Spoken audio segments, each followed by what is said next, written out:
Jangan lupa like, komen, dan subscribe channel YouTube saya. Assalamualaikum warahmatullahi wabarakatuh. Perkenalkan, nama saya Maulana Hasan dengan NIM 18722700005, Prodi Pendidikan Ekonomi. Di sini saya akan mempresentasikan tugas yang telah diberikan oleh Bapak dosen pengampu Bapak Sabarudin MM, mata kuliah Akuntansi Keuangan, Universitas Pancasakti Bekasi Kampus D. Tugasnya adalah: yang pertama, menjelaskan konsep dasar CIA. Yang kedua, menguraikan karakteristik sistem akuntansi manual. Yang ketiga, merancang jurnal khusus. Yang keempat, memposting pada buku besar pembantu. Yang kelima, menyajikan neraca saldo. Yang pertama, menjelaskan konsep dasar CIA atau sistem informasi akuntansi. Satu, definisi sistem, yaitu sekelompok unsur yang erat berhubungan satu dengan lainnya yang berfungsi bersama-sama untuk mencapai tujuan tertentu. Ada 4 pilar sistem. Yang pertama, sistem terdiri dari unsur-unsur. Yang kedua, unsur tersebut merupakan bagian terpadu sistem yang bersangkutan. Yang ketiga, unsur sistem tersebut bekerja sama untuk mencapai tujuan. Yang keempat, suatu sistem merupakan bagian dari sistem lainnya. Suatu sistem dibuat untuk menangani sesuatu yang berulang kali atau secara rutin terjadi. Sistem akuntansi, yang pertama, sistem adalah kumpulan komponen yang bekerja bersama-sama, berinteraksi untuk mencapai tujuan tertentu. Yang selanjutnya, informasi adalah data yang dikelola menjadi bentuk yang lebih berguna dan lebih berarti bagi penerimanya. Yang selanjutnya, data adalah sekumpulan fakta yang mewakili suatu peristiwa atau kejadian. Sistem informasi akuntansi. Sistem akuntansi adalah organisasi formulir, catatan, dan laporan yang dikoordinasikan sedemikian rupa untuk menyediakan informasi keuangan yang dibutuhkan oleh manajemen untuk memudahkan pengelolaan perusahaan. Dari definisi ini, yaitu unsur suatu sistem akuntansi pokoknya adalah formulir, catatan yang terdiri dari jurnal, buku besar, dan buku pembantu serta laporan. Sistem akuntansi. Satu, formulir dokumen media adalah merupakan dokumen yang digunakan untuk merekam terjadinya transaksi. Yang kedua, jurnal adalah merupakan catatan akuntansi pertama yang digunakan untuk mencatat, mengklasifikasikan, dan meringkas data keuangan dan data lainnya. Yang ketiga, buku besar adalah terdiri dari rekening-rekening yang digunakan untuk meringkas data keuangan yang dicatat sebelumnya dalam jurnal. Yang keempat, buku pembantu terdiri dari rekening-rekening pembantu yang merinci data keuangan yang tercantum dalam rekening tersebut dalam buku besar. Yang kelima, laporan merupakan hasil akhir proses akuntansi yang merupakan keluaran sistem akuntansi. Perbedaan sistem dan prosedur. Sistem, suatu jaringan prosedur yang dibuat menurut pola yang terpadu dalam melaksanakan kegiatan pokok perusahaan. Sedangkan prosedur, suatu urutan digunakan hierarkikal, biasanya melibatkan beberapa orang dalam satu departemen atau lebih, yang dibuat untuk menjamin penanganan transaksi perusahaan yang terdiri berulang-ulang. Dari definisi dapat disimpulkan bahwa suatu sistem terdiri dari jaringan prosedur, sedangkan prosedur merupakan urutan kegiatan hierarkikal untuk mencatat informasi dalam formulir, jurnal, buku besar, menulis, mengadakan, menghitung, memberi kode, mendaftar, memilih, memindahkan, dan membandingkan. Jadi sistem adalah suatu struktur terpadu berupa sumber fisik dan komponen lainnya untuk mengubah data menjadi informasi akuntansi dengan tujuan memberikan informasi yang berguna bagi para pemakai. Nah, di sini mengapa kita mempelajari CIA? Dalam Statement of Financial Accounting Concepts nomor 2, The FABS, mendefinisikan akuntansi sebagai sistem informasi. Di dalam standar akuntansi keuangan tersebut juga disebutkan bahwa tujuan utama akuntansi adalah untuk menyediakan informasi yang berguna bagi para pengambil keputusan. Oleh sebab itu, bukanlah hal yang mengherankan apabila Komisi Perubahan Pendidikan Akuntansi Accounting Education Commission merekomendasikan bahwa kurikulum akuntansi harus menekan bahwa akuntansi adalah suatu proses identifikasi, pengembangan, pengukuran, dan komunikasi informasi. Komisi tersebut menyarankan agar kurikulum akuntansi harus dirancang untuk memberi para mahasiswa sebuah pemahaman yang kuat atas 3 konsep dasar. Yang pertama, pemakaian informasi dalam pengambilan keputusan. Yang kedua, sifat perancangan, pemakaian, dan implementasi CIA. Yang ketiga, pelaporan informasi keuangan. Pemahaman sistem akuntansi bekerja. Yang pertama, bagaimana cara mengumpulkan data tentang aktivitas dan transaksi suatu organisasi. Selanjutnya, bagaimana cara mengubah data tersebut menjadi informasi yang dapat digunakan pihak manajemen untuk menjalankan organisasi mereka. Yang selanjutnya, dan bagaimana cara memastikan ketersediaan, keadaan, dan keakuratan informasi tersebut. Yang selanjutnya, para auditor perlu memahami sistem-sistem yang digunakan untuk memastikan laporan keuangan perusahaan. Yang selanjutnya, alternatif lainnya adalah Anda mungkin ingin mempresentasikan diri pada perpajakan. Jika demikian, Anda perlu memahami tentang SIA klien Anda agar dapat mempercaya bahwa informasi yang digunakan untuk perencanaan dan pemenuhan syarat pajak sudah lengkap dan akurat. Salah satu jenis pelayanan konsultasi yang paling cepat berkembang berkaitan dengan perancangan pemilihan dan implementasi SIA yang baru. Sebuah penelitian atau survei yang dilakukan oleh The Institute of Management Accountant (IMA) menunjukkan bahwa pekerjaan yang berhubungan dengan sistem akuntansi adalah suatu aktivitas yang paling penting dijalankan oleh para akuntan perusahaan. Bagaimana SIA dapat menambah nilai bagi organisasi? SIA dapat menambah nilai bagi organisasi dengan cara memberikan informasi yang akurat tepat waktu agar kelima aktivitas utama rantai nilai dapat melaksanakan dengan efektif dan efisien. SIA dapat menambah nilai bagi organisasi dengan cara yang pertama, memperbaiki kualitas, mengurangi biaya untuk menghasilkan produk dan jasa, memperbaiki efisiensi, memperbaiki pengambilan keputusan, berbagai pengetahuan. SIA yang dirancang dengan baik juga dapat membantu meningkatkan laba organisasi dengan memperbaiki efisiensi efektivitas rantai persediaannya. Baiklah, kita lanjut yang kedua, menguraikan karakteristik sistem akuntansi manual. Definisi akuntansi manual. Akuntansi manual seperti namanya adalah sistem akuntansi berbasis kertas, di mana register jurnal dan buku besar, voucher, buku akun digunakan untuk menyimpan, mengklasifikasikan, dan menganalisis transaksi keuangan suatu organisasi. Hal ini sering digunakan oleh pengusaha kecil seperti pemilik tunggal, pemilik toko, dan lain-lain untuk menjaga catatan transaksi bisnis karena biaya yang lebih rendah. Akuntansi manual merupakan sistem akuntansi yang dikerjakan dengan tangan atau manual accounting system.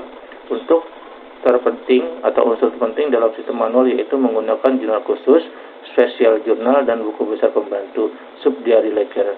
Bagian ini menjelaskan tentang tujuan setiap rekor akuntansi yang dilakukan dalam siklus akuntansi. Kita akan mulai dengan rekor catatan tradisional yang dilakukan sistem manual. Dalam hal ini ada dokumen, jurnal, dan buku besar.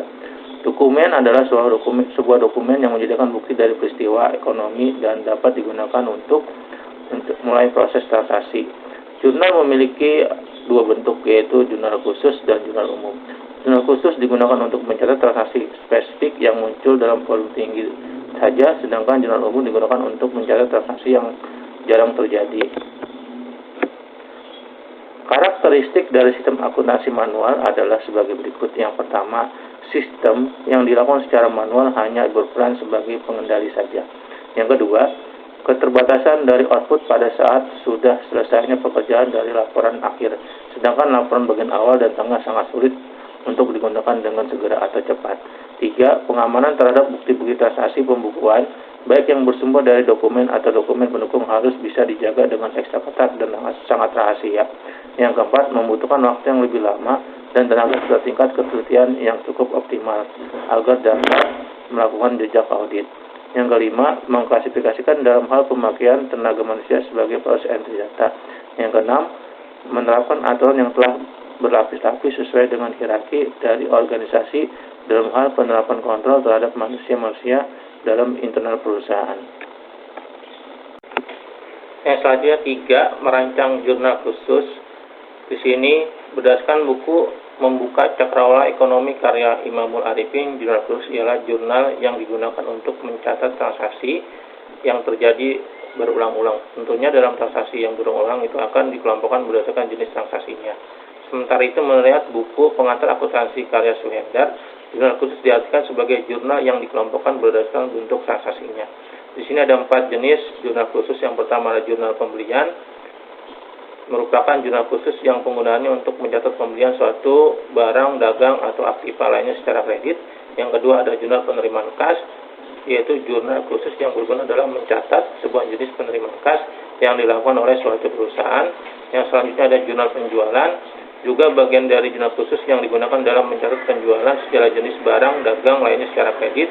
Yang terakhir ada jurnal pengeluaran kas, dan pengeluaran kas ini digunakan untuk mencatat semua pengeluaran kas suatu perusahaan. Nah, kita langsung aja ke ilustrasi atau contoh.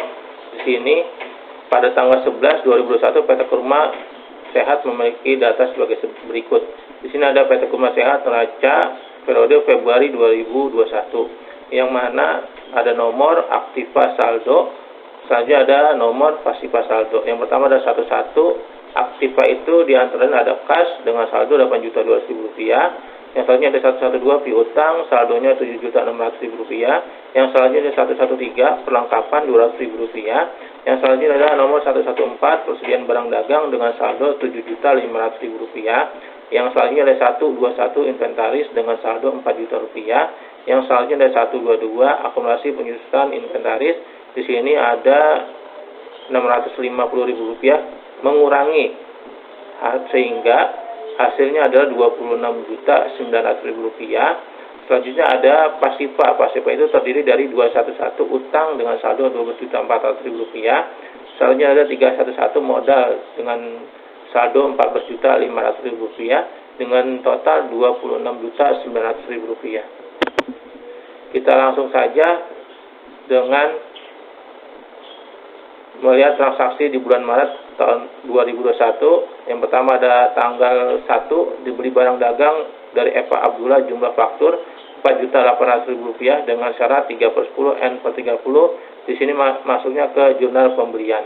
Yang kedua, tanggal 2 diterima pelunasan piutang dari toko Usman. Di sini ada Rp4.100.000 masuknya ke jurnal kas masuk. Yang tanggal 3 dibayar sisa utang lalu pada Eva Abdullah sebesar Rp5.600.000 dengan mendapat potongan pembelian 2%. Masuknya ke jurnal kas keluar. Selanjutnya tanggal 4 dijual barang dagang pada toko Usman sebesar Rp6 juta dengan syarat 2/10 N/30 masuknya ke jurnal penjualan. Selanjutnya tanggal 5 dibeli dari CV Amjah Rp5.500.000 dengan syarat 3/10 N/30. Di sini ada masuknya ke jurnal pembelian. Tanggal 8 dijual barang dagang pada toko Hasan sebesar Rp9.400.000 dengan syarat 2/15 N/30 masuknya ke jurnal penjualan. Tanggal 9 diterima pelunasan hutang dari toko Ali Rp3.500.000 masuknya ke jurnal kas masuk. Tanggal 10 dikirim nota kredit pada toko Hasan sebesar Rp4 juta karena tidak sesuai dengan pesanan. Nah, di sini masuknya ke jurnal umum. Tanggal 12 diterima pembayaran dari toko Usman untuk penjualan tanggal 4 masuknya ke jurnal kas masuk. Tanggal 13 dibayar pada CP Hamzah pembelian tanggal 5 masuknya ke jurnal kas keluar. Tanggal 15 dijual tunai barang dagang Rp2 juta masuknya ke jurnal kas masuk. Selanjutnya tanggal 16 dibeli tunai barang dagang sebesar Rp3.750.000 masuknya ke jurnal kas keluar. Tanggal 17 dikembalikan barang dagang terbeli karena rusak sebesar Rp750.000 pada tanggal 16 Maret masuk ke jurnal kas masuk. Tanggal 18 dijual pada PT Husein barang dagang sebesar Rp3.800.000 dengan syarat 2/10 N/30 masuknya ke jurnal penjualan. Tanggal 19 dibeli dari Eva Abdullah barang dagang sebesar Rp3.100.000 dengan syarat 3/10 N/30 masuknya ke jurnal pembelian. Tanggal 20 diterima kembali barang dagang yang dijual tanggal 15 karena rusak sebesar Rp300.000 masuknya ke jurnal kas keluar. Tanggal 22 dijual barang dagang pada toko Usman Rp3.300.000 dengan syarat 3/10 N/30 masuknya ke jurnal penjualan. Tanggal 23 dibeli dari CP Hamzah barang dagang sebesar Rp6 juta dengan syarat 3/10 N/30 masuknya ke jurnal pembelian. Tanggal 25 dikembalikan barang dagang yang dibeli tanggal 23 Maret karena tidak sesuai dengan pesanan Rp600.000 masuknya ke jurnal umum. Tanggal 24 dibayar utang pada PT Abu Bakar sebesar Rp4.500.000 masuknya ke jurnal kas keluar dan dibeli kembali barang dagang di PT Abu Bakar sebesar Rp1.800.000 dengan syarat 3/15 N/60 dengan masuknya jurnal pembelian. Tanggal 23 dibeli tunai perlengkapan kantor Rp12.000 dan perlengkapan toko Rp25.000 masuk ke jurnal kas keluar. Tanggal 28 dibayar pembelian tanggal 26 Maret dari PT Abu Bakar masuknya ke jurnal kas keluar. Sedangkan tanggal 29 dijual barang dagangan pada PT Husein sebesar Rp6.700.000 dengan syarat 3/10 N/30. Di sini ada jurnal penjualan. Nah, di sini tanggal 30 dibeli secara kredit 250 peralatan pada toko pena masuk ke jurnal pembelian. Nah, tanggal 30 dibayar biaya operasional sebagai berikut. Ada gaji pegawai Rp1 juta, ada sewa gudang Rp500.000, ada listrik, air, telepon sebesar Rp50.000 masuknya ke jurnal kas keluar. Nah, di sini hasil dari soal tadi kita masuk ke jurnalnya. Ada yang pertama PT Kurma Sehat jurnal khusus penjualan. Di situ ada kolom tanggal, keterangan syarat pembayaran, rep, piutang dagang, debit, penjualannya kredit. Nah, di situ lihat tanggal 4 ada toko Usman dengan syarat 2/10 N/30. Repnya ini sudah ada karena kita bahas nanti di pembahasan berikutnya. Kita langsung saja, ada repnya 1121, maksudnya ke Rp6 juta. Ada tanggal 8 toko Hasan 2/15 N/30 1123 Rp9.400.000. Selanjutnya ada P18 PT Husein 2/10 N/30 1124 Rp3.800.000. Ada toko Usman 3/10 N/30 Rp3.300.000. Tanggal 29 ada PT Husein 3/10 N/30 Rp6.700.000. Total semuanya Rp29.200.000. Selanjutnya ada jurnal khusus penerimaan kas periode Maret. Di sini ada kolomnya, ada tanggal, ada rep, ada keterangan, ada debit. Debit itu terdiri dari kas dan potongan penjualan. Sedangkan kredit terdiri dari piutang, penjualan. Ada kolom serba-serbi yang mana ada rep, akun, dan jumlah. Tanggal 2, repnya 1221, toko Usman, kasnya Rp4.100.000. Masuk ke kreditnya piutang Rp4.100.000. Tanggal 9, 1122, toko Ali, kasnya Rp3.500.000. Masuknya ke kolom kredit piutang Rp3.500.000. Tanggal 12, 1121, toko Usman, kasnya Rp5.880.000. Potongan penjualannya Rp120.000. Masuknya ke kredit piutang Rp6 juta. Tanggal 15 masuk ke kas Rp2 juta. Masuknya ke kolom kredit di serba-serbi 512 atau penjualan Rp2 juta. Sedangkan tanggal 17 Rp750.000. Masuknya di kolom kredit 512, retur pembelian Rp750.000. Total keseluruhan ada di kas itu Rp16.230.000. Potongan penjualannya Rp120.000. Sedangkan di kredit Rp13.600.000, Rp2 juta, Rp750.000. Di total harganya seimbang debit dan kredit. Nah, sini juga ada nomor-nomornya. Nah, nanti itu kita bahas di berikutnya. Selanjutnya ada PT Kurma Sehat jurnal khusus pembelian periode Maret 2021. Di sini ada tanggal, ada keterangan, ada rep, ada syarat pembayaran, ada debit. Debit itu terdiri dari pembelian, perlengkapan, ada serba-serbi, ada rep, akun, jumlah, dan kredit. Ada tanggal 1 Eva Abdullah, repnya 2111 dengan syarat 3/10 N/30. Masuknya ke pembelian Rp4.800.000. Di kreditnya juga Rp4.800.000. Tanggal 5 CP Hamzah 2114 2/10 N/30. Pembeliannya Rp5.500.000. Masuknya ke kolom kredit juga Rp5.500.000. Selanjutnya tanggal 19 Abdullah 2111 3/10 N/30. Syaratnya masuknya ke pembelian Rp3.100.000 dan kreditnya juga Rp3.100.000. Selanjutnya ada tanggal 23 CP Hamzah 2114 syarat 3/10 N/30. Pembeliannya Rp6 juta, masuk juga ke kredit Rp6 juta. Selanjutnya tanggal 26 PT Abu Bakar dengan syarat 3/10 N/30. Repnya itu 2112 sebesar Rp1.800.000 masuk ke debit. Kreditnya juga Rp1.800.000. Sedangkan tanggal toko pena terjadi pada tanggal 30 dengan syarat 3/15 N/60. Masuknya ke serba-serbi. Di situ ada repnya 121 Rp250.000. Kreditnya juga masuk Rp250.000. Maka totalnya itu Rp21.450.000 di debit dan di kredit. Di sini selanjutnya ada PT Kurma jurnal khusus pengeluaran. Di sini ada tanggal, keterangan rep, debit, pembelian, utang dagang, serba-serbi, kredit, ada kas, ada potongan pembelian. Di situ ada tanggal 3 Eva Abdullah dengan rep 2111, utang dagang Rp5.600.000, masuknya ke kas Rp5.484.000, potongan pembeliannya Rp112.000. Tanggal 13 CP Hamzah dengan rep 2114, utang dagang Rp5.500.000, masuknya ke kas Rp5.390.000, potongan pembeliannya Rp110.000. Tanggal 16 masuknya ke pembelian Rp3.750.000, masuknya ke kas di kredit Rp3.750.000.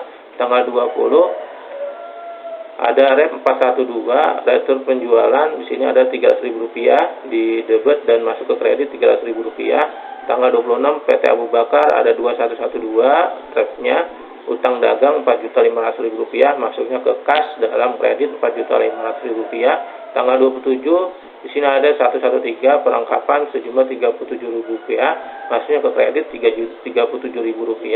Selanjutnya tanggal 28 ada PT Abu Bakar 2112 Rp1.800.000 utang dagang masuknya ke kas Rp1.746.000 dan potongan pembelian Rp54.000. Selanjutnya ada tanggal 30 di sini ada repnya ada 611 beban gaji, ada 612 sewa, ada 613 listrik. Di sini untuk jumlahnya ada 1.550 dan 50. Maksudnya kas di kredit 1.550 dengan total keseluruhan seimbang antara debit dan kredit. Selanjutnya ada PT Kurma Jurnal Umum yang tadi ada beberapa transaksi yang masuknya ke jurnal umum yang terdiri dari tanggal, keterangan, rep, debit dan kredit. Yang tanggal 10 itu retur penjualan 412, debitnya 4 juta, ada piutang 112 4 juta. Selanjutnya ada ada utang 211 Rp600.000, ada retur pembelian Rp600.000. Total semua adalah Rp4.600.000. Yang selanjutnya 4. Memposting pada buku besar pembantu. Buku besar pembantu atau subsidiary ledger adalah perpanjangan dari buku besar umum yang mencatat lebih detail dan spesifik mengenai transaksi tertentu. Tentunya dalam buku besar jenis ini transaksi telah dikelompokkan menjadi satu kategori transaksi yang sama. Hal ini dilakukan agar dapat merinci transaksi detail yang terjadi di perusahaan. Di sini ada contoh beberapa buku pembantu. Yang pertama ada akun utang, yang kedua ada piutang, yang ketiga ada biaya persediaan bahan baku dan bahan penolong, yang keempat ada biaya alat dan mesin, yang kelima ada biaya overhead pabrik, yang keenam ada biaya penjualan, yang ketujuh ada biaya administrasi dan umum. Nah, di sini kita langsung saja dengan mencatat atau contohnya, kita dapat membuat buku besar pembantu utang dan buku besar pembantu piutang dibuat atau disusun berdasarkan 3 sumber. Yang sini ada daftar saldo piutang atau utang periode sebelumnya, yang kedua jurnal khusus periode sekarang, yang ketiga ada jurnal umum periode sekarang. Nah, untuk data beberapa tadi ada di slide sebelumnya.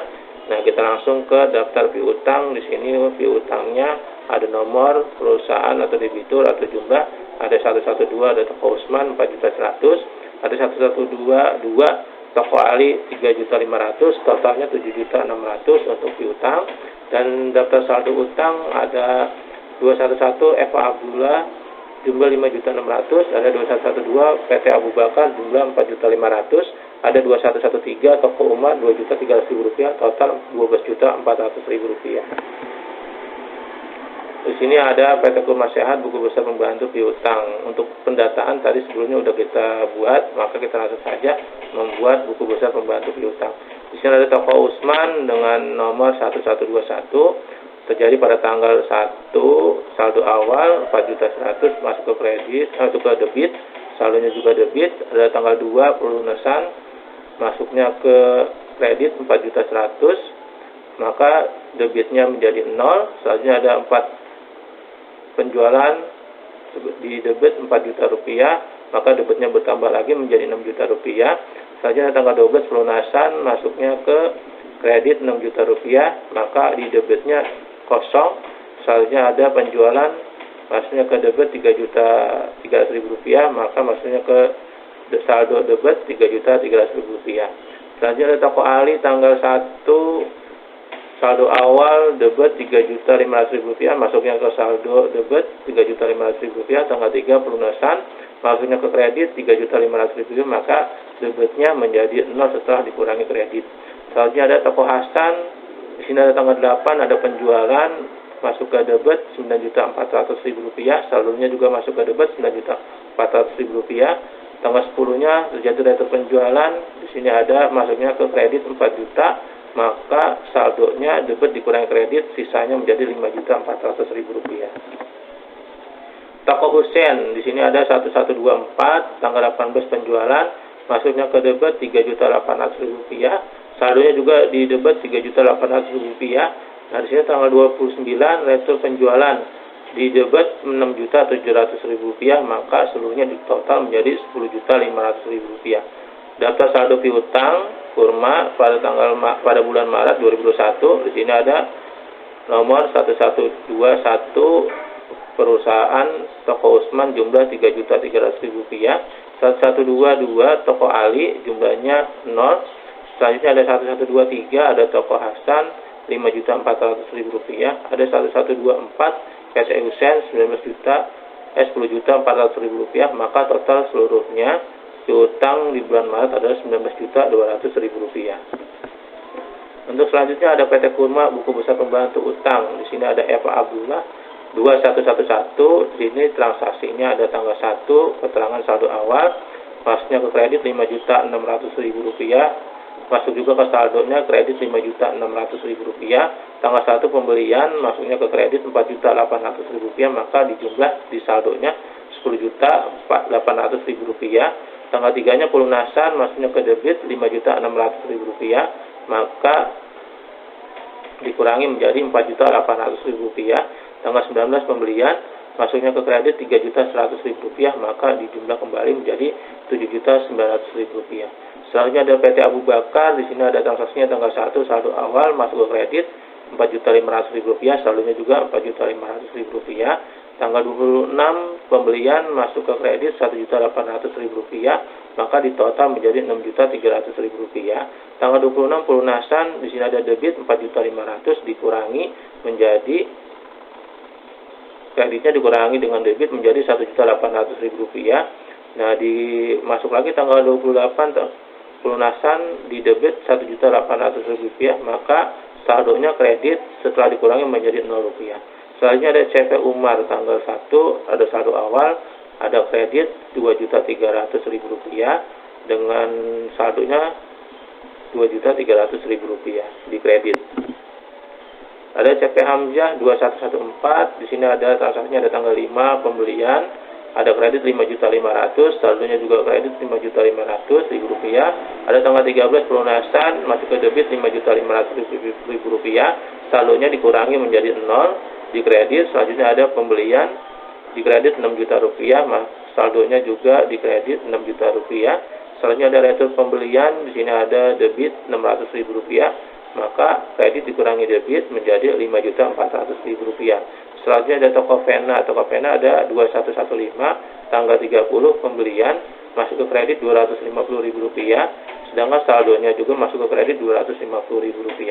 Nah, di sini ada daftar utang PT Kurma bulan Maret. Di sini ada nomornya, ada perusahaan, ada jumlah 211 Eva Abdullah Rp7.900.000, 2112 PT Abu Bakar jumlahnya 0. Selanjutnya ada 2113 CP Umar Rp2.300.000.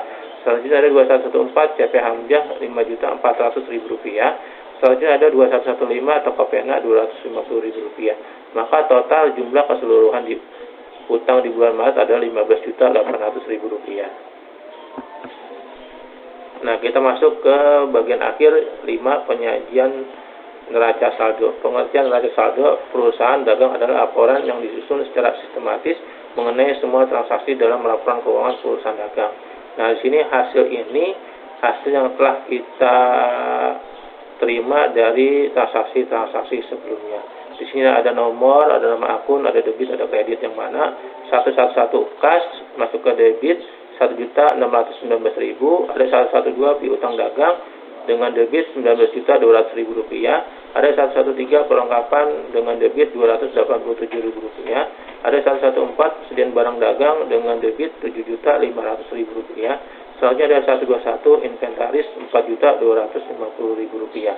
Nah, ada 112 masuknya ke kredit Rp650.000, yaitu akumulasi penyusunan inventaris. Ada 211 utang dagang masuknya ke kredit juga Rp15.850.000.